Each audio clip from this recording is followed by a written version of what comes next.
السلام علیکم ورحمۃ اللہ وبرکاتہ۔ الحمد للہ نستعینہ ونستغفرہ ونؤمن بہ ونتوکل علیہ ونعوذ باللہ من شرور انفسنا ومن سیئات اعمالنا۔ اللہم صلی وسلم علی سیدنا محمد۔ قابل احترام دوستوں، بزرگوں، معزز مستورات،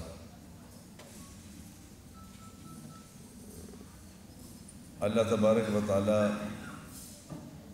جس سے راضی ہوتے ہیں، جس سے خوش ہوتے ہیں، یہ بیان کیا تھا امیر معاویہ رضی اللہ تعالیٰ عنہ نے جب خلیفہ بنے تھے۔ جب خلیفہ بنے تو انہوں نے یہ بیان فرمایا تھا کہ لوگوں میری بات غور سے سن لو، اور یہ چونکہ صحابہ کو اللہ تبارک و تعالیٰ نے اس طرح چنا کہ ان کی بات کو چونکہ اللہ نے قیامت تک کے آنے والے انسانوں تک پہنچانا تھا، اس لیے ان کو اس طرح کی صفات سے نوازا کہ ان کی بات آج بھی کی جائے 1400 ساڑھے 1400 سال بعد بھی تو ویسے لگتے سے ابھی کی گئی۔ تو انہوں نے یہ فرمایا کہ لوگوں، میں آج تم کو ایک بات سمجھاتا ہوں کہ اللہ جس سے راضی ہوتا ہے اس کی نشانی کیا ہے۔ ایک لفظ میں ایک نشانی بتائی، انہوں نے فرمایا کہ جس سے اللہ راضی ہوتا ہے اس کی نشانی یہ ہے کہ اسے حکومتیں نہیں دیتا، اسے ملک مال چیزیں نہیں دیتا، اسے اللہ دین کی سمجھ عطا فرماتا ہے۔ یہ فارمولہ ہے قیامت تک کے لیے کہ جس سے اللہ خوش ہوگا اسے اللہ اپنے دین کی سمجھ عطا فرمائے گا۔ اب آپ اس ایک بات سے اندازہ یہ لگائیں کہ اللہ راضی ہو گیا، اللہ خوش ہو گیا تو اس کی زندگی میں دین آنا شروع ہو گیا جس سے اللہ خوش ہوا۔ اب آپ غور کریں کہ یہ تو اللہ کی خوشی کی نشانی ہے کہ اللہ خوش ہو کے دین سمجھاتے ہیں۔ وہ کیا انسان ہوگا کہ جس کو اللہ اس کام کے لیے چن لے کہ تم ایسی محنت میں لگ جاؤ کہ تیری محنت سے لوگوں کی زندگیوں میں دین آئے۔ وہ کیا انسان ہوگا؟ ابھی میں حافظ صاحب سے عرض کر رہا تھا، انہوں نے کہا کہ بھئی یہ جتنے بھی یہاں پہ مقررین آتے ہیں ہم ان کو کہتے ہیں جی 10 منٹ سے زیادہ آپ نے نہیں لینا، کیونکہ بہت سارے لوگ ہیں تو 10 منٹ لینے ہیں، لیکن پھر 10-12 بجے کے بعد حضرت جی تشریف لائیں گے تو حضرت جی کے لیے یہ ہے کہ وہ ان کے لیے کوئی وقت نہیں، وہ جب تشریف لائیں گے، جب وہ شروع کریں گے تو جب تک چاہیں گے وہ بات کریں گے۔ تو میں نے ان سے کہا، میں کہ ان کا بنتا بھی ہے کہ ایک آدمی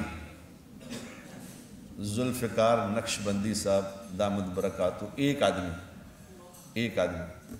پوری دنیا میں ایک آدمی نے ایسی محنت کی کہ پوری دنیا تک اللہ اور اللہ کے رسول کی آواز پہنچا دی۔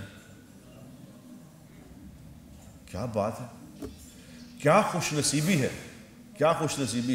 میں نے کہا نا، ایک تو یہ آدمی ہے جس کی اپنی زندگی میں دین آئے، ایک ایسی محنت کرے کہ پوری دنیا تک پیغام پہنچا دے، کتنا خوش نصیبی ہے۔ تو میں نے کہا ان کا تو بنتا ہے جب تک وہ چاہیں بات کریں، ان کی مہربانی ہے۔ میرے بھائیوں، میرے دوستوں، میری بہنوں، اللہ تعالیٰ نے ہم پہ کرم کیا ہے کہ ہمیں ان لوگوں میں بنایا ہے جن کو لوگ دین والا سمجھتے ہیں۔ مجھے اس بات پہ بڑا خوف آتا ہے اور ڈر لگتا ہے جب لوگ مجھے کہتے ہیں حضرت آپ دعا فرما دیں، حضرت آپ یہ کر دیں، حضرت آپ وہ کر دیں۔ جب لوگ کہہ رہے ہوتے ہیں تو میرا دل کانپ رہا ہوتا ہے کہ ان کو تو پتہ ہی کچھ نہیں۔ مولانا احسان صاحب دامت برکاتہ ہمارے رائیونڈ کے ایک بزرگ ہیں، ایک دفعہ میں نے ان سے کہا، اور مولانا احسان صاحب کون ہیں؟ مولانا احسان صاحب وہ ہیں جن کو مولانا زکریا صاحب رحمۃ اللہ علیہ فرمایا کرتے تھے جب وہ نوجوان تھے۔ مولانا احسان صاحب نوجوان تھے، ابھی نئی کتابیں پڑھی تھی انہوں نے، تو مولانا زکریا صاحب رحمۃ اللہ علیہ فرمایا کرتے تھے کہ مولوی احسان جو ہے نا، مولوی احسان اس امت کا امام غزالی ہے۔ اتنے بڑے آدمی ابھی بھی حیات ہیں، اور اب تو خیر بہت طبیعت ان کی ٹھیک نہیں ہے، لیکن ہیں حیات الحمدللہ، ان کی زندگی میں اللہ برکت دے۔ تو ایک دفعہ میں نے ان سے کہا، میں کہا مولانا کہ کیا آپ کی خوش نصیبی ہے، آپ کیا خوش نصیب آدمی ہیں کہ اللہ تعالیٰ نے آپ کو اتنا مقام دیا ہے کہ لوگوں کے لاکھوں لوگوں کے دلوں میں آپ نے محبت ڈالی۔ تو یقین کریں رونے لگے، آنسوؤں سے رونا شروع کر دیا انہوں نے، آنسوؤں سے۔ میں نے کہا مولانا میں نے ایسی تو کوئی بات نہیں کی کہ آپ رونے لگ جائیں، کیا ہوا؟ تو فرمانے لگے نہیں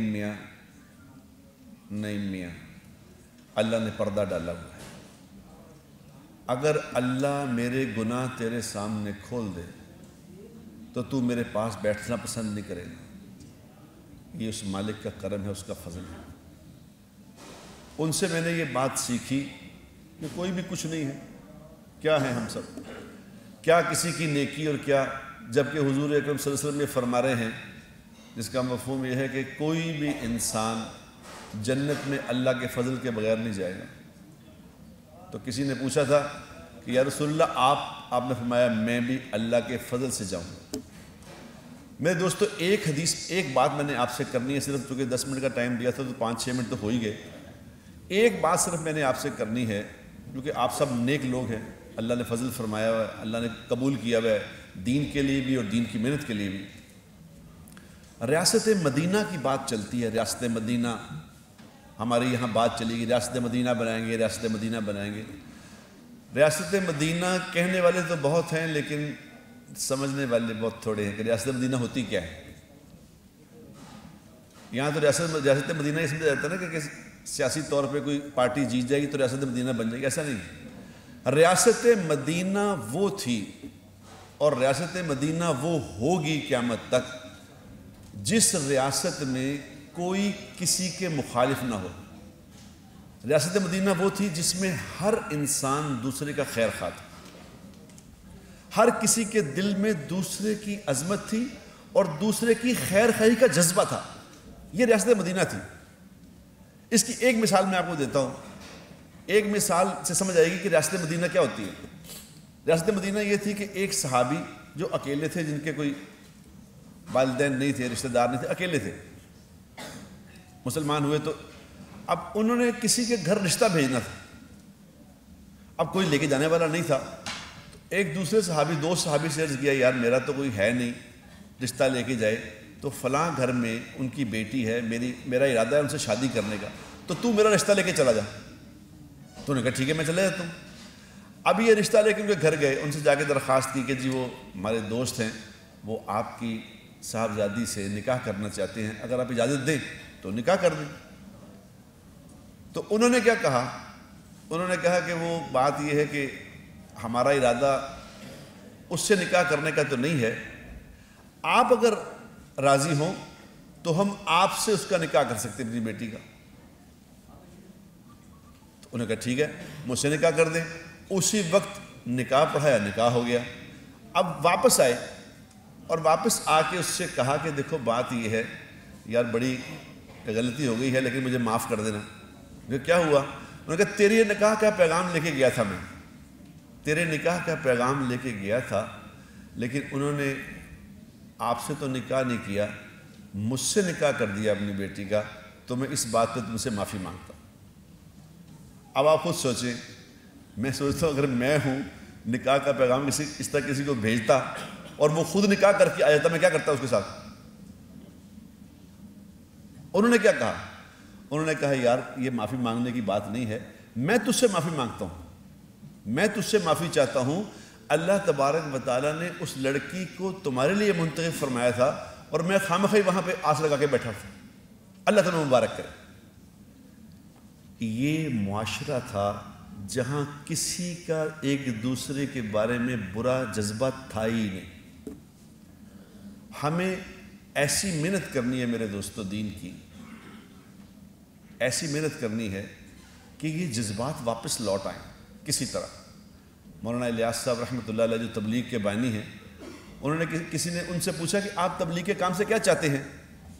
تو انہوں نے کہا کہ میں تبلیغ کے کام سے یہ چاہتا ہوں کہ صحابہ جس جگہ پہ دین کو چھوڑ کے گئے تھے واپس دین وہیں اس جگہ پہ آ جائے، یہ چاہتا ہوں۔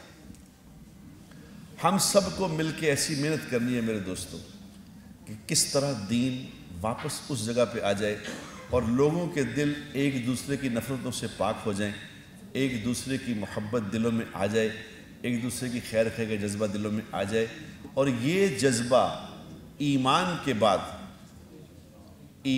کے بعد تعلیم کے بغیر نہیں آ سکتا۔ جہالت یہ جذبے زندہ نہیں کیا کرتی۔ یہ جو محنت کر رہے ہیں ماشاءاللہ، تعلیم کی محنت کر رہے ہیں، تو تعلیم سب سے بڑا ذریعہ ہے لوگوں کے اندر شعور کو بیدار کرنے کا۔ تو ہم ایسی تعلیم کو، رات میں کسی وائس چانسلر سے بات کر رہا تھا، میں نے کہا جی ہمیں یہ چاہیے کہ ایسا تعلیمی ادارے ایسے ہوں جہاں پہ انسان بنائے جائیں۔ ابھی تعلیم دی جا رہی ہے، تربیت کوئی نہیں ہے، کیونکہ تعلیم ہوتی کتابوں سے اور تربیت ہوتی ہے انسانوں سے۔ تو غیر تربیت یافتہ لوگ دوسروں کو تربیت نہیں دے سکتے۔